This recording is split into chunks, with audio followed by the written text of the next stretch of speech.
तो आदाब, नमस्कार, गुड इवनिंग, सत श्री अकाल। एक बार फिर आप तमाम लोगों का स्वागत है क्राइम तक की कहानी के इस एपिसोड में। उम्मीद है पूरी फैमिली अच्छी होगी, अपना ख्याल रख रही होगी। मुझे देश की कई अलग अलग अदालतों में कई मुकदमों की कार्रवाई देखने का मौका मिला अपनी इस क्राइम रिपोर्टिंग के दौरान, लेकिन देश के बाहर कभी अदालत की कोई कार्रवाई नहीं देख पाया। हालांकि तमन्ना है एक बार देखना कि वहाँ की अदालतों में देश के बाहर कैसे जिरा होती है, कैसे दलीलें, कैसे वकील, कैसे सफाई, कैसे सज़ा सुनाई जाती है, कैसे बरी किया जाता है। खैर, कभी मौका मिला तो शायद अदालत की इन कार्रवाइयों को देखने का भी मौका मिले देश के बाहर। देश के अंदर जितनी भी जगह पे मैंने अदालत की कार्रवाई देखी, उसमें एक ख़ास बात है, वो भी आप लोगों ने फिल्मों और टीवी सीरियल के ज़रिए देखी होगी कि जब भी कटघरे में किसी को खड़ा किया जाता है, चाहे वो मुलजिम हो या फिर गवाह हो, तो पहले उसके रिलीजन के हिसाब से उसे शपथ या कसम दिलाई जाती है कि वो जो भी बोलेगा सच बोलेगा। अगर वो मुस्लिम है तो कुरान, अगर हिंदू है तो फिर गीता, और क्रिश्चियन है तो फिर बाइबल। इसका मतलब ये होता है, अदालत ये मान कर चलती है और कानून के सामने वाला जिस धर्म, जिस मज़हब, जिस रिलीजन को मान रहा है, वो उसकी उस पवित्र किताब पर, पाक किताब पर हाथ रखकर झूठ नहीं बोलेगा। हालांकि हम सब जानते हैं कि जो बड़े से बड़ा संगीन जुर्म करे, फिर उसके लिए इन चीज़ों का कोई मतलब नहीं है, वो ऐसी चीज़ों पर भी झूठ ऐसी जगहों पे बोल सकता है। लेकिन यहाँ मैं ये सारी बातें दूसरी वजहों से कह रहा हूँ। गीता, कुरान या बाइबल को अदालत में लाकर उस पर कसम खिलाने का मतलब और मकसद ये होता है कि सामने वाला सच बोलेगा कि नहीं बोलेगा। बट इससे एक दूसरी चीज़ पता चलती है, और वो ये कि इन सारी पवित्र ग्रंथों और किताबों से एक और भी मतलब निकाला जाता है, और वो ये है कि इस सभी मानते हैं, कानून भी, कि गॉड, भगवान, अल्लाह, जीसस, ये सब एग्जिस्ट करते हैं, यानी हैं। तो ये अच्छाइयाँ एग्जिस्ट करती हैं इस दुनिया में। अब यहीं से एक दूसरा सवाल उठता है कि अगर गॉड, अल्लाह, भगवान, जीसस ये सब हैं, तो क्या शैतान भी एग्जिस्ट करता है? अब सोचने की बात है, लेकिन चलिए सोच से बाहर निकलकर अमेरिका के इतिहास में पहली बार एक अदालत में इसी चीज़ को लेकर बहस हुई कि अगर गॉड है तो फिर डेविल क्यों नहीं, अगर गॉड है तो शैतान क्यों नहीं हो सकता। अगर आप गॉड को मानते हैं कि गॉड की किताबों पर हाथ रखकर आप कसम खिलाकर, तो फिर अगर कोई शैतान की बात करे कि शैतान ने ये जुर्म किया या करवाया है, तो फिर उन चीज़ों को आप क्यों नहीं मानते। ये एक लंबी बहस हो सकती है, लेकिन मैंने इसीलिए शुरुआत की क्योंकि आज की कहानी कुछ ऐसी ही है। ये कहानी है इंसान और शैतान के बीच की कहानी। इस कहानी पे बहुत सारी किताबें लिखी गई, फिल्में भी बनी, हॉरर फिल्म बनी, और ये एक बेहद डरावनी कहानी भी अपने आप में है। और बाकायदा इतिहास के पन्नों में, अलग अलग किताबों में ये दस्तावेज़ आज भी मौजूद है, जिससे ये साबित होता है कि ये कहानी सचमुच हुई इस दुनिया में, क्योंकि अदालत तक भी ये मामला पहुंचा है। कहानी अमेरिका के एक स्टेट कनेटिकट की है। कनेटिकट अमेरिका का एक स्टेट है जिसमें बहुत सारे अलग अलग छोटे छोटे शहर हैं। उसी में एक शहर है जिसका नाम है ब्रुकफील्ड। ब्रुकफील्ड बहुत छोटा सा खामोश, एक, अगर मैं गलत नहीं हूँ तो शायद 2020 के सेंसेक्स के हिसाब से 20,000 की आबादी होगी।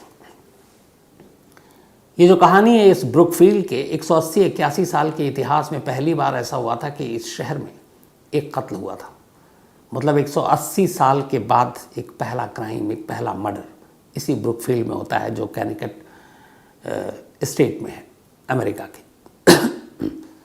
और ये कहानी उसी कत्ल, उसके मुकदमे और इंसान और शैतान के बीच की कहानी है।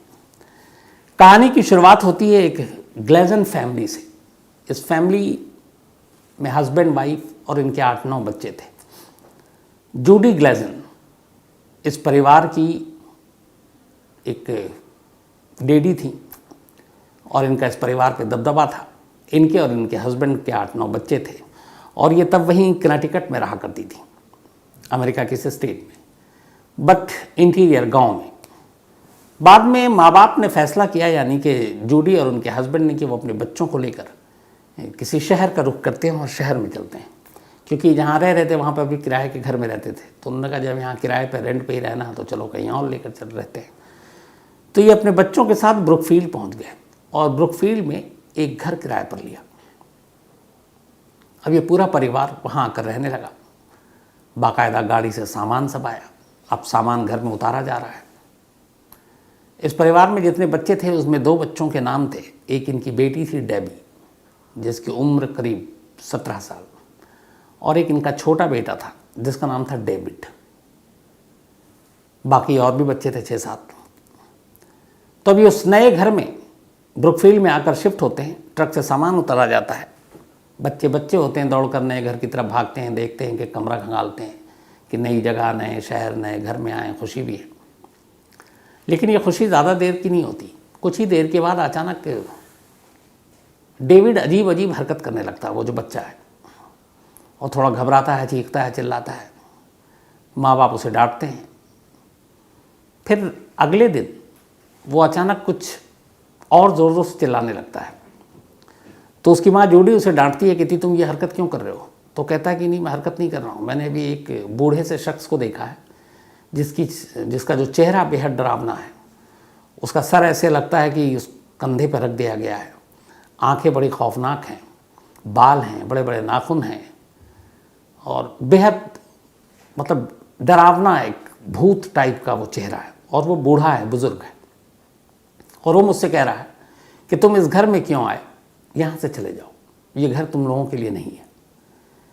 अब उसने ये जब बात कही तो माँ हंसी, फिर ये समझी कि माँ बाप दोनों ने कहा कि अपने, चूँकि 9-10 साल हो गए थे इसको जहाँ पे ये इससे पहले रहता था, कि शायद इसे अपने उस इलाके की याद आ रही है, अपने पुराने घर की याद आ रही है, दोस्तों की याद आ रही है, तो ये ड्रामा कर रहा है और ये चाहता है कि यहाँ ना रहे, नई जगह है, अभी इसका मन भी नहीं लग रहा, तो वापस चले। यही समझ कर उन्होंने उसे डांटा। उसके बाद फिर सब अपने काम पर लग गए, घर को शिफ्ट कर रहे थे, सामान सब इधर उधर रख रहे थे। लेकिन डेविड की ये बात उसी दिन ख़त्म नहीं हुई। अगले दिन फिर डेविड इसी तरह से चीखने लगा और अजीब आवाज़ निकालने लगा और बोलने लगा कि एक बूढ़ा आदमी है, मुझसे कह रहा है ये घर खाली कर दो। माँ बाप ने फिर समझाया। अब वो रात को सोया तो रात को अजीब अजीब हरकतें करने लगा, रात को उठ के चीखने लगा। बाकी बच्चे भी डरे, माँ बाप भी। उन्होंने कहा क्या करें इसका, लगातार समझा रहे हैं लेकिन ये मान नहीं रहा है। बहुत समझाया लेकिन डेविड के अंदर से ये भूत निकला नहीं कि उसे एक बूढ़ा शख्स दिखाई देता है। धीरे धीरे माँ बाप को लगा कि ये ड्रामा तो नहीं कर रहा, कुछ और है। पर क्या है? उन्होंने डॉक्टर को दिखाया, बट कोई बीमारी ही नहीं पकड़ पाया डॉक्टर। अब डेविड धीरे धीरे बीमार होने लगा, वो बच्चा, और बीमारी के आलम में अब घर में है, बिस्तर पे लेटा हुआ। एक रात अचानक बिस्तर पे ही बुदबुदाने लगा, और उस ज़माने में वो लैटिन लैंग्वेज में बात करने लगा, लैटिन भाषा। अब जूडी और उनके पति ये सब घबरा गए कि इसको अभी इतनी सी उम्र है, इसने कभी इंग्लिश के अलावा कोई और लैंग्वेज इसे आती नहीं है, और ये कहाँ से फराटेदार बोल रहा है। बट सुबह हुआ तो फिर वो नॉर्मल, उन्हें लगा कुछ गड़बड़ है। फिर उन्होंने डॉक्टरों से कंसल्ट किया। डॉक्टर साहब पूरा चेकअप करता है, लेकिन वो भी क्या इलाज करे, क्योंकि उसे यही पता नहीं कि उसको मर्ज क्या, बीमारी क्या उसकी। अब धीरे धीरे डेविड की हालत और बिगड़ रही है। वो अब ज़्यादा चीखता चिल्लाता और बार बार यही कहता कि एक बूढ़ा शख्स है और वो मुझे कह रहा है कि तुम इस घर से निकल लो। माँ बाप ने कहा कि कुछ तो गड़बड़ है। फिर धीरे धीरे ऐसा हुआ कि अब उसकी आवाज़ चली गई। अब वो सिर्फ आवाज़ें अजीब अजीब मुँह से निकालता, लेकिन बोलता कुछ नहीं, और इशारों में भी बोलता तो एक हिस्स जैसी आवाज़ निकालता। अब घर वाले और घबरा गए। इसके बाद क्या करें? अच्छा, बड़े धार्मिक लोग थे जूडी और ग्लेजन, तो उन्होंने ब्रुकफील्ड के कुछ चर्च से कांटेक्ट किया और उन्होंने कहा कि हमारा बेटा बिल्कुल ठीक ठाक यहाँ आने के बाद से वो अजीब अजीब तरह की हरकतें कर रहा है, बर्ताव कर रहा है, कभी चीखता है, चिल्लाता है, कहता है एक बुजुर्ग आदमी दिखाई देता है। तो कई फादर वादर ने देखा, उन्होंने कहा कि ऐसा कुछ नहीं है। लेकिन डेविड की हालत लगातार ख़राब होती जा रही है। इसी दौरान में फिर कुछ फैमिली फ्रेंड ने इनको सलाह दी कि एक काम करो, किसी न किसी तरीके से किसी चर्च के किसी फादर को पकड़ो और उनसे कहो कि वो डेविड का इलाज करे रिलीजियस तौर पर, और उसको एक कहते हैं एक्सिज्म, तो एक्सिज्म करवा। ये एक तरह का ये होता है कि अगर किसी के ऊपर कोई भूत प्रेत इस तरह का कोई साया आ गया है, जैसे अपने यहाँ होता है जादू टोना, तंत्र मंत्र टोटका, तो इन सबको भगाने के लिए तांत्रिक के पास जाते हैं, ओझा के पास जाते हैं, मौलाना के पास जाते हैं। तो वैसे ही इनके यहाँ था कि फादर को बोलो इनका एक्ससिज्म कराए डेविड का। अब इसको कराने के लिए पूरी एक लंबी तैयारी करनी पड़ती है, फिर सारे विधि विधान उनके होते हैं, उसी हिसाब से होता है। लेकिन सारे चर्च के फादर ने मना कर दिया ये करने से, एक्ससिज्म। अब घर वाले और परेशान हो गए, इधर डेविड की तबीयत लगातार बिगड़ रही है, चर्च और फादर कोई मदद नहीं कर रहे हैं, तो ये क्या करें। तभी इनको पता चलता है कि दो लोग हैं जो ऐसी चीज़ों के माहिर हैं, भूत प्रेत या ऐसी जो शैतानी शक्तियां हैं उनको भगाने में माहिर हैं, उनको समझने में माहिर हैं। और उनमें से एक का नाम है एड और एक का नाम है लॉरेन। तो एड और लॉरेन ये दोनों एक तरह से जैसे पैरानॉर्मल सोसाइटी होती है, आपको याद होगा, जो इन चीज़ों को समझते हैं, तो ये लोग एक्सपर्ट्स थे। तो किसी तरीके से अब जूडी ने एड और लॉरेन को कांटेक्ट किया और कहा कि उनकी बेटी के साथ ये दिक्कत है, अजीब अजीब बातें करता है, उसको एक बुज़ुर्ग दिखाई देता है डरावना सा, और वो कैसी कैसी बातें करता है, आवाज़ें निकालता है, फिर धीरे धीरे उसकी आवाज़ चली गई। अब वो इशारों में बात करता है और घुटी घुटी आवाज़ में कुछ बोलता है। सेहत लगातार गिरती जा रही है। फादर के पास गए, सभी ने मना कर दिया उसका एक्ससिज्म करने से। तो एडी और लॉरेन ने कहा ठीक है हम इसको देखेंगे। और उसके बाद एक रोज़ अपॉइंटमेंट लेने के बाद एडी और लॉरेन जेडी के घर पहुंच जाते हैं, ब्रुकफील्ड में, जो घर उन्होंने किराए पे लिया था हाल में। वहाँ जाने के बाद वो जैसे ही घर के अंदर दाखिल होते हैं, एडी और लॉरेन दोनों ये कहते हैं कि इस घर में शैतानों का वास है, इस घर में शैतानी शक्तियाँ हैं। और इसके बाद जब पहली बार डेविड उनके सामने लाया जाता है तो डेविड को देखते ही दोनों समझ जाते हैं कि मामला क्या है। थोड़ी देर घर में रुकते हैं, बाहर निकलते हैं। डेविड की माँ जूडी से फिर कहते हैं कि डेविड के अंदर एक नहीं 40 या 40 से ज़्यादा शैतानी शक्तियाँ उसके शरीर में दाखिल हो चुकी हैं, घुसी हुई हैं। और उन 40 से ज़्यादा शैतानी शक्तियों के बीच में आपस में ये लड़ाई चल रही है कि डेविड के शरीर पर कौन कंट्रोल करेगा, कौन कब्जा करेगा। और इस लड़ाई के चक्कर में डेविड की हालत बिगड़ती जा रही है। तो 1, 2, 3 शैतानी शक्तियां हों तो समझ में आता 40 से ज़्यादा। और ख़ुद एड और लॉरेन के हिसाब से ये पहली बार उन्होंने देखा कि ये ऐसा केस कि एक शख्स के शरीर में घुसने के लिए 40 शैतानी ताकतें लड़ रही हैं। अब जब ये बात पता चली तो जूडी और उनके हस्बैंड और घबराए। उन्होंने कहा कि इसका इलाज कैसे होगा। तब उन दोनों ने भी कहा कि डेविड का जो है एक्ससिज्म कराना पड़ेगा। उन्होंने बताया कि सारे चर्च जितने भी ब्रुकफील्ड में सबने मना कर दिया, फादर ने मना कर दिया। उन्होंने कहा कोई बात नहीं, मैं बात करता हूँ। अब एड और लॉरेन ने बात की एक चर्च के तमाम लोगों से, और इत्तेफाक की बात यह है कि एक चर्च के फादर तैयार हो गए डेविड का एक्ससिज्म करने के लिए। इसके बाद शुरुआत हुई।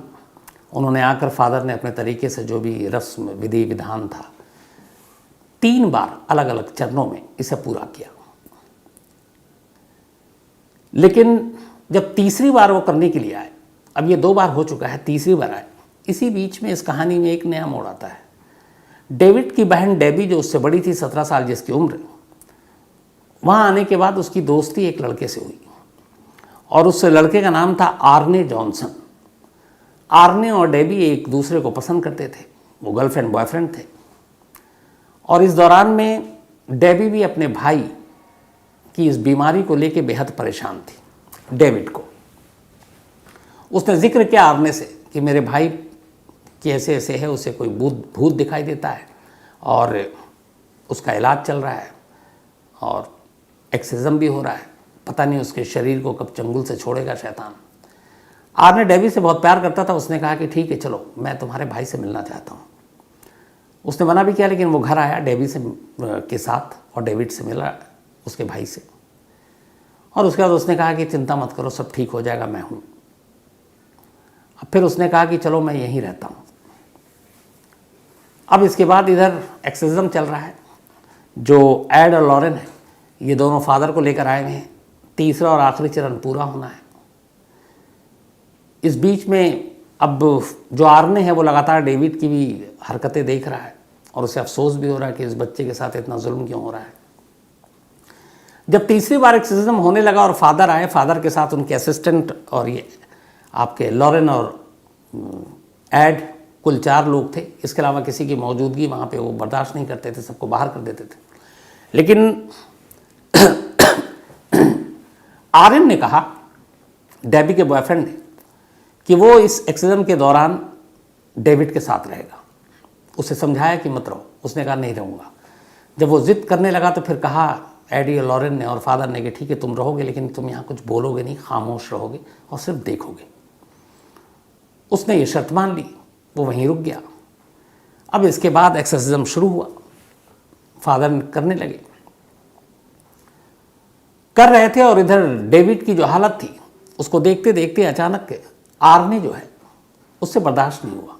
उसे लगा उसकी गर्लफ्रेंड के भाई, छोटा सा भाई है, उसकी ये हालत हो रही है। और वो तमाम हिदायत के बावजूद बोल पड़ा और उसने कहा कि सुनो शैतानी शक्तियों, तुम्हारा इस बच्चे ने क्या बिगाड़ा है, तुम यहाँ से चले जाओ और अगर तुम्हारी हिम्मत है तो एक काम करो, तुम इसका शरीर छोड़ दो और मेरे शरीर में आ जाओ, पर इसे छोड़ दो। अब ये वो बोल पड़ा और ये एक्सोर्सिज्म उस वक्त चल रहा है। थोड़ी देर के बाद ये तमाम चीज़ें पूरी हो गई, एक्सोर्सिज्म भी कंप्लीट हो गया।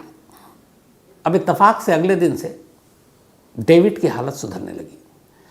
अब वो, उसकी आवाज़ भी ठीक हो रही है, उसकी तबीयत भी ठीक हो रही है, सेहत भी बन रहा है, वो अब उस तरह की डरावनी बातें भी नहीं कर रहा है, उसे वो बुजुर्ग आदमी भी नहीं दिखा रहा है। लेकिन इधर आर्ने की तबीयत बिगड़नी शुरू हो गई। अब इस दौरान में हुआ ये था कि चूंकि डेबी और आर्ने एक दूसरे को प्यार करते थे, तो उन्होंने कहा कि चलो हम यहीं पे कहीं किराए के घर पर रहते हैं। तो उन्होंने किराए का घर ले लिया था इस घर से थोड़ी दूरी पर, और आर्ने और डेबी अब साथ रह रहे थे वहाँ पर। अब लेकिन इस हादसे के बाद आर्ने की तबीयत बिगड़ने लगी। डेबी देखकर समझ गए उसी वक्त कि आर्ने के अंदर वो तमाम शैतानी शक्तियाँ दाखिल हो चुकी हैं जो कुछ दिन पहले तक उसके भाई डेविड में थी। उसने एड और लॉरेन से बात की। एड और लॉरेन ने कहा कि मैंने इसे पहले ही समझाया था, एक तो दूर रहो, लेकिन अगर तुम्हें एक्सोर्सिज्म में बैठना है तो बोलना मत। लेकिन इसने सीधे शैतानों को चुनौती दे दी कि अगर तुम्हारे अंदर हिम्मत है तो फिर मेरे शरीर में आकर दिखाओ। और शैतानों ने इस चुनौती को स्वीकार कर लिया और यही वजह कि उन्होंने डेविड को छोड़ दिया और अब इसके शरीर में दाखिल हो गए। तो उसने कहा कि इसका भी इलाज कीजिए, एक्सोर्सिज्म कीजिए। लेकिन फादर और बाकी लोगों ने मना कर दिया, उन्होंने कहा इसका नहीं कर सकते। लेकिन इधर चूँकि तजुर्बेकार थे एड और लॉरेन पैरानॉर्मल एक्टिविटीज़ के, उन्होंने घर वालों को कहा कि आइंदा आर्ने पे नज़र रखना, कुछ भी हो सकता है। इतना ही नहीं, ये दोनों पुलिस स्टेशन गए और पुलिस स्टेशन पे जाकर उन्होंने पूरी कहानी बताई कि इस घर में जिसमें जूडी की फैमिली है, उसके बेटे के ऊपर 40 से ज़्यादा शक्तियाँ, शैतानी शक्तियाँ उसके शरीर में दाखिल होने की कोशिश कर रही थी, लेकिन अब वो आर्ने के अंदर आ गया है। तो आप कम से कम उस घर के 1-2 दिन में एक चक्कर ज़रूर काटें और आर्ने पे नज़र रखिएगा, क्योंकि कुछ भी हो सकता है। पुलिस वाले हंस पड़े, उन्होंने कहा कहाँ आप लोग भूत प्रेत और इन शैतानी ताकतों की बात कर रहे हैं, हम क्राइम और क्रिमिनल को देखते हैं, जो दिखाई नहीं दे उन भूतों के पीछे कहाँ पड़ेंगे। टरका दिया। करीब 6 महीने बीत गए। इन 6 महीनों में एक बार भी पुलिस वालों ने चक्कर नहीं काटे। इस दौरान में अब उसकी तबीयत बिगड़ती आर्ने की, फिर ठीक होता, फिर बिगड़ती, फिर ठीक होता, लेकिन वो डेबी उसके साथ थी। और तभी फिर डेबी की एक नौकरी लग गई, एक सैलून में, जो पेट्स के सैलून थे जहाँ जानवरों के बाल बाल काटे जाते थे। तो वहाँ पे इसकी नौकरी लग गई। नौकरी का पहला दिन था 16 फ़रवरी 1981, 16 फरवरी 1981 की बात है। बहुत खुश थी डेबी कि आज उसकी नौकरी का पहला दिन है। उसने आर्ने को बताया, आर्ने खुश, उसने कहा चलो एक काम करता हूँ, मैं तुम्हारे साथ फर्स्ट डे तुम्हारी जॉब की जगह पे चलता हूँ, फिर वहाँ से जब तुम फ्री होगी तो हम लोग डिनर विनर करेंगे। उसने कहा ठीक है। अब ये दोनों घर से निकले तो रास्ते में डेबी का अपना घर था, वही घर जिसमें डेविड के ऊपर भूत प्रेत का साया था। उसने कहा माँ बाप भाई बहन भी खुश होंगे, उन्हें भी बताती हूँ। वहाँ गई, उसने कहा कि मेरी नौकरी का फर्स्ट डे। सब ने कहा हम भी सेलिब्रेट करेंगे, चलो हम भी तुमको साथ वहाँ तक चलेंगे। तो जितने बच्चे थे वो सब साथ हो लिए, डेबी की छोटी बहन भी। अब ये सभी उस जगह पे पहुँच गए जहाँ पे डेबी की नौकरी का पहला दिन है। आर्ने भी है, डेबी के अपने भाई बहन भी हैं। वहाँ जाने के बाद जो दुकान के मालिक, उसने भी इन लोगों का वेलकम किया। उसका नाम था एलन, और इन लोगों को फिर दोपहर को लंच कराया। सब कुछ ठीक था, लेकिन इसी दौरान में डेबी की एक बहन जिसका नाम मैरी था। सब खाना खा रहे थे और वो एलन जो है कहते हैं कि मैरी को घूर रहा था, हालांकि मैरी की उम्र 9-10 साल थी। फिर वहीं इसी चीज़ को लेकर झगड़ा हो गया। इस झगड़े में अचानक सारे लोग भी कुछ बोल रहे थे, डेबी के घर वाले भी, भाई बहन भी। एलन दूर खड़ा, बल्कि आर्ने दूर खड़ा देख रहा था। पता नहीं फिर अचानक उसे क्या हुआ, और इस बात के सारे वहाँ पे चश्मदीद हैं। उसे बहुत तेज़ गुस्सा आया और एक तरह से उसने हवा में छलांग मारते हुए एलन के ऊपर जाकर गिरा, सीधे एलन के सीने पर बैठा। उसके जेब में एक चाकू था छोटा सा। उस चाकू से उसने इसके बाद एक एक करके 5 वार उसके सीने पर किए। एलन की मौके पर ही मौत हो गई। ये देखकर सब बदहवास वहाँ से भागे। आर्ने भी निकल गया। लेकिन थोड़ी देर में पुलिस को खबर मिली, ब्रुकफील्ड में 181 साल के बाद होने वाला ये पहला कत्ल था। इसलिए पुलिस भी मतलब सज्ञ थी। लेकिन वहाँ आने के बाद पता चला कि आर्ने नाम के एक शख्स ने कत्ल किया। 1 घंटे के अंदर अंदर आर्ने को गिरफ्तार करके पुलिस स्टेशन ले आई। लाने के बाद उससे जब पूछा तो अब आर्ने हैरान, और इससे ज़्यादा पुलिस हैरान। आर्ने ने कहा कि मेरे हाथ कपड़ों में खून लगे, मैं मुझे नहीं मालूम ये फ़ोन कहाँ से आए। तो उसने कहा थोड़ी 1 घंटा पहले तुमने एक कत्ल किया है। उसने कहा मैंने किसी को नहीं मारा, मुझे तो कुछ भी याद नहीं है। मैं तो सुबह डेवी के साथ निकला था, वहाँ गया था, हम सब खुश थे, उसकी पहली नौकरी का पहला दिन था। अब वो ये बताने को या मानने को तैयार ही नहीं कि इसने कोई कत्ल किया है। अब ये बात इधर चूँकि शहर में भी फैल रही है कि यहाँ पे कत्ल हुआ, और उनके लिए बड़ी चौंकाने वाली बात। थोड़ी देर के बाद एड और लॉरेन तक भी ये खबर पहुँची कि आर्ने के हाथ से कत्ल हुआ है। जब वो सुने तो फिर वो भी गए पुलिस के पास। उन्होंने कहा याद है मैंने आपको 6 महीने पहले कहा था कि आर्ने के ऊपर नज़र रखिएगा, कभी भी कुछ हो सकता है। अब पुलिस वालों को वो बातें याद आई। उन्होंने कहा हाँ कहा तो था। अब एड और उन्होंने बताया कि कैसे शैतानी ताकतों ने इसके ऊपर कब्जा कर रखा है। अब यहाँ से ये पूरा केस जो एक ओपन एंड शट केस था, एक मर्डर का, एक बिल्कुल आसान केस कि एक एलन नाम के शख्स का कत्ल हुआ, बहुत सारे लोग वहाँ मौजूद थे। आर्ने नाम के एक लड़के ने, जिसकी उम्र 19 साल, उसने चाकू मारा, वो मर गया। उसके 1 घंटे बाद पुलिस ने उसे पकड़ लिया। उसके हाथ पे, कपड़े पे खून भी था, किसी और चीज़ की ज़रूरत नहीं थी। लेकिन कातिल को पकड़ने के बावजूद कातिल खुद ये कह रहा है कि मुझे कुछ याद नहीं है, मेरे खून कैसे आए हाथ में, कपड़ों में, मुझे ये भी पता नहीं है। और उधर उसी पुलिस को 6 महीने पहले 2 लोग ये आगाह करते हैं पैरानॉर्मल सोसाइटी के कि इसके ऊपर नज़र रखनी है, ये कुछ भी कर सकता है। इससे पहले कोई क्रिमिनल रिकॉर्ड नहीं, उसका पूरा पढ़ाई लिखाई का जो रिकॉर्ड बेदाग, बहुत अच्छा स्टूडेंट, पढ़ने लिखने में ब्रिलियंट, कभी क्राइम में कोई हाथ नहीं रहा। अब पुलिस भी हैरान, लेकिन क्या करे, क्राइम हुआ था। पुलिस ने अब आर्ने को कोर्ट में पेश किया, और यहीं से अमेरिका के इतिहास का ये पहला मुकदमा है जो इंसान और शैतान के बीच लड़ा गया। आर्ने के वकील ने अदालत में दलील दी कि उसके मुवक्किल ने कत्ल तो किया है, लेकिन वो कत्ल उसके मुवक्किल ने नहीं किया, बल्कि करवाया गया है। और ये कत्ल करवाने वाला कोई और नहीं है, शैतान है, शैतानी ताकतें। यानी जब उसने कत्ल किया तो वो अपने होश व हवास में नहीं था, बल्कि उस पर काबू पाया शैतानों ने, और उसके हाथ से ही ये चाकू चलवा दिया। अब अदालत के सामने ये बातें रखी गई, तो इससे पहले कभी कोई ऐसा मुकदमा था नहीं। जज भी थोड़े घबरा गए कि ये मामला क्या है। उसने कहा देखो हम गॉड और ये सारी चीज़ें तो मानते हैं, लेकिन आप कह रहे हो कि ये आपके मुवक्किल ने कत्ल किया, लेकिन ये कत्ल डेविल ने कराया, शैतान ने कराया, इसका कोई सबूत, प्रूफ? वकील ने वो सारे सबूत प्रूफ रखे, डेविड की सारी चीज़ें बताई। ये बताया कि 6 महीने पहले उन्होंने पुलिस को आगाह किया था कि अब शैतानी ताकतें आर्ने पर कुछ हो सकता है। पुलिस वालों ने ये बयान भी दिया। फिर उन्होंने ये भी बताया कि कैसे एक्सोर्सिज्म करवाया था पहले इससे, और उसके दौरान ही इसके अंदर वो शैतानी ताकतें आई। लेकिन ब्रुकफील्ड के जितने भी चर्च थे और जो फादर ने किया था एक्सोर्सिज्म उस वक्त डेविड का, वो चूँकि इन सारी चीज़ों को ओपन नहीं कर सकते थे, तो मजबूर थे अदालत में खड़े होकर बयान देने और कहने के लिए कि उन्होंने इस एक्सोर्सिज्म के दौरान क्या किया था, या किया भी था कि नहीं किया था। तो उन फादर्स ने गवाही नहीं दी, किसी चर्च की तरफ से भी किसी ने बयान नहीं दिया। अब यहाँ पे वकील बार बार कह रहे हैं कि उसके मुवक्किल ने कत्ल किया है, लेकिन अपने होशो हवास में नहीं, ये शैतान ने कराया। जज ये मानने को तैयार नहीं। बहुत सारे एक्सपर्ट्स को बुलाया गया, पैरानॉर्मल एक्टिविटीज जो थे इस पे काम करते थे उनको बुलाया गया, लेकिन बार बार जज एक ही चीज़ पर आकर रुक जाते थे कि मैं कैसे ये मानूं, किस तरीके से मैं इसको मतलब बरी कर दूं कि ये सोचकर कि ये शख्स तो वही है कातिल, लेकिन इसके अंदर कुछ और लोग हैं, 30-40 और लोग बैठे हुए हैं जो इससे काम करवा रहे हैं इस तरह का।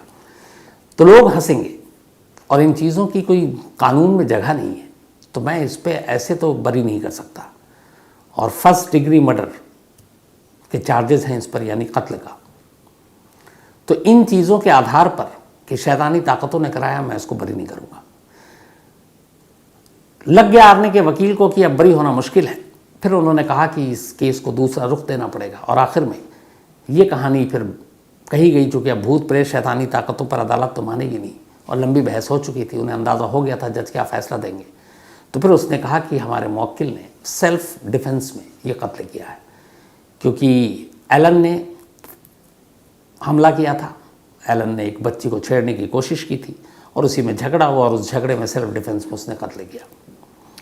अब अदालत के सामने दो चीज़ें थी। एक, पहली वाली चीज़ कि कत्ल आर्ने ने किया है, लेकिन कत्ल करवाया जो है वो शैतानों ने, शैतान की वजह से ये कत्ल हुआ। और दूसरा, सेल्फ डिफेंस में कत्ल हुआ, और कत्ल हुआ इसमें कोई शक नहीं कि कातिल कौन है, वो आर्ने ही है। अदालत ने दूसरे पहलू को सामने रखा ताकि अदालत का मजाक ना उड़े, और फिर कहा कि आर्ने जो है वो एलन का कातिल है, और इसलिए इसको 10 से 20 साल तक की सज़ा दी जाती है। आर्ने को 10 से 20 साल की सज़ा दी गई, लेकिन वो जेल में सिर्फ और सिर्फ 5 साल रहा। 1986 में वो जेल से बाहर आ गया, रिहा हो गया। तब उसकी उम्र करीब 25 साल हो चुकी थी। बाहर आने के बाद डेबी उसका इंतज़ार कर रही थी। डेबी के घर वाले भी उसने उस वक्त मदद की थी। फिर आर्ने ने डेबी से शादी कर ली, दोनों के बच्चे हैं, आज भी दोनों मौजूद हैं, दोनों खुश हैं। उसके बाद धीरे धीरे अब आर्ने की तबीयत भी सुधरने लगी कि उसने वो जगह और वो इलाका छोड़ दिया, शायद उस घर की वजह से प्रॉब्लम थी। उधर डेविड भी ठीक हो चुका था। 2007 का साल आ गया, 2007। ये कहानी एक बार फिर सुर्खियों में आती है। 2007 में डेबी और उसके घर वाले पहली बार कोर्ट में एक केस करते हैं, और ये केस करते हैं एड और लॉरेन के ख़िलाफ़, वही दोनों जिनकी वजह से डेविड ठीक भी हुआ और जो पैरानॉर्मल और ऐसी चीज़ों के एक्सपर्ट्स थे। तो उन दोनों के ख़िलाफ़ केस ये किया कि उनके घर में जो कुछ हुआ, डेविड के साथ जो कुछ हुआ, आर्यन के साथ जो कुछ हुआ, उन्होंने उन सारी चीज़ों का फ़ायदा उठाया।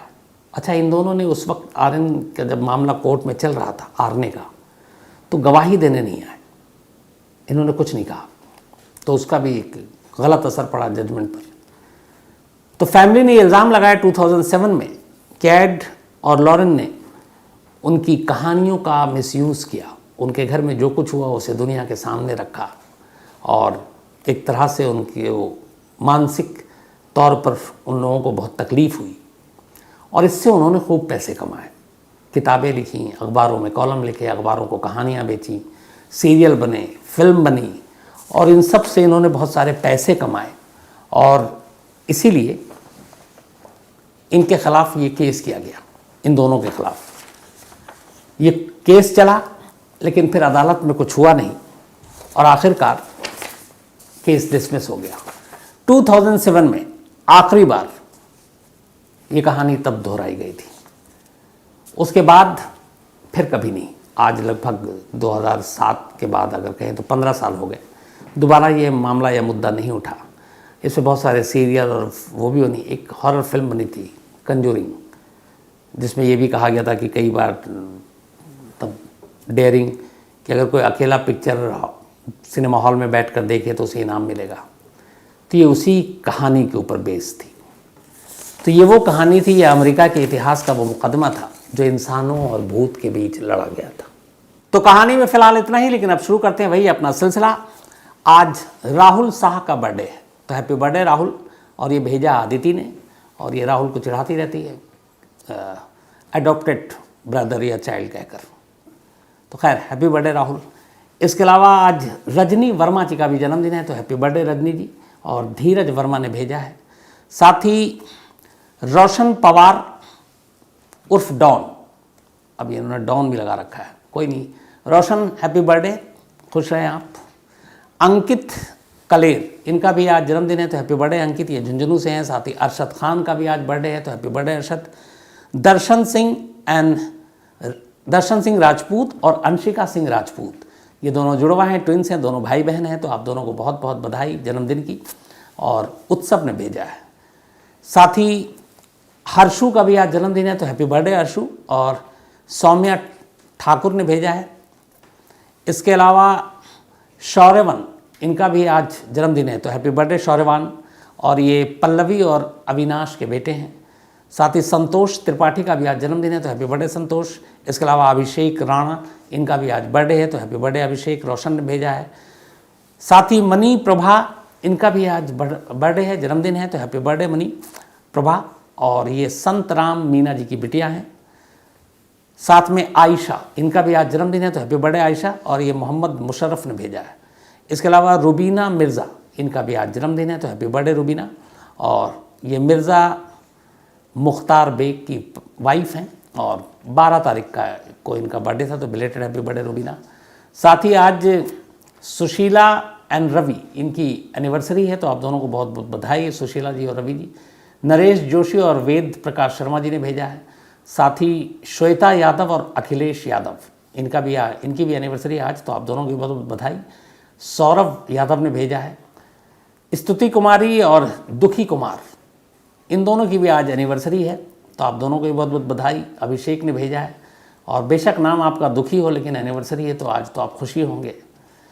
साथ ही सरोज और भगवान शर्मा, इनकी भी आज एनिवर्सरी है तो आप दोनों को भी बहुत बहुत बधाई। वेद शर्मा ने भेजा है। इसके अलावा डॉक्टर दीपिका एंड डॉक्टर आशीष रंजन, इन दोनों की भी आज मैरिज एनिवर्सरी है। आप दोनों डॉक्टर साहब और साहिबा, आपको भी बहुत बहुत मुबारकबाद। और डॉक्टर ज्योत्सना ने भेजा है। साथ ही अनुपम गुप्ता, कल की कहानी में मैं कई जगह पे 32 साल बोल गया था, वो कायदे से 42 होना चाहिए, 42। मेरे मैथमेटिक्स बचपन से कमज़ोर, उसके लिए बहुत पिटाई भी खा चुका हूँ, अब भी कमज़ोर है। इसके अलावा अपूर्वा श्रीवास्तव हैं, एक कहानी की फरमाइश की है। अमित यादव हैं, यूएसए से हैं, बॉय इन बॉक्स की कहानी सुनना चाहते हैं जो मैं ऑलरेडी सुना चुका हूँ और आपको इसी क्राइम तक की कहानी की लिस्ट में मिल जाएगी। मनोज लुखार, हॉरर स्टोरी की फरमाइश की थी, लीजिए आज वही सुना दी आपको। राहुल देव राज, ऑल द बेस्ट, यूपीएससी की ये तैयारी कर रहे हैं। साथ ही सौम्या रंजन मिश्रा, और इन्होंने बीजू पटनायक की कहानी सुनने की फरमाइश की है। ओडिशा के मुख्यमंत्री हैं, बहुत ही बेहतरीन इंसान भी हैं। रवि सिंह इंडियन एयरफोर्स में है। साथ ही लंबोरदार मोहन, बल्कि लंबोदार साहब, ये हाँ इन्होंने भी कहा था 40 और मैंने 32 कह दिया था। आकाश सिंह ने भी गलती सुधारी थी, तो आप लोगों का शुक्रिया। इसके अलावा रुगुंग बोरो, ये असम से हैं, and thank you so much रुगुंग आपके इस मेल के लिए। शुभम, इनका एक्सीडेंट हो गया था हाल में, लेकिन ये कोमा में भी रहे लेकिन फिर ठीक हो गए, कहानियाँ सुनते रहे। और ऑल द बेस्ट, अपना ख्याल रखिएगा, ऊपर वाला आपको अच्छा रखे हमेशा शुभम। साथ ही शुभम भारद्वाज भी हैं, कहानी की फरमाइश की है और इनके एक दोस्त का बर्थडे था 11 को, मैं भूल गया, तो बिलेटेड हैप्पी बर्थडे बोल दीजिएगा शुभम आप। तो आज कहानी में इतना ही। अब आपसे मुलाकात होगी कल रात 9 बजे किसी नई कहानी के साथ। तब तक अपना ख्याल रखिएगा। Thank you very much.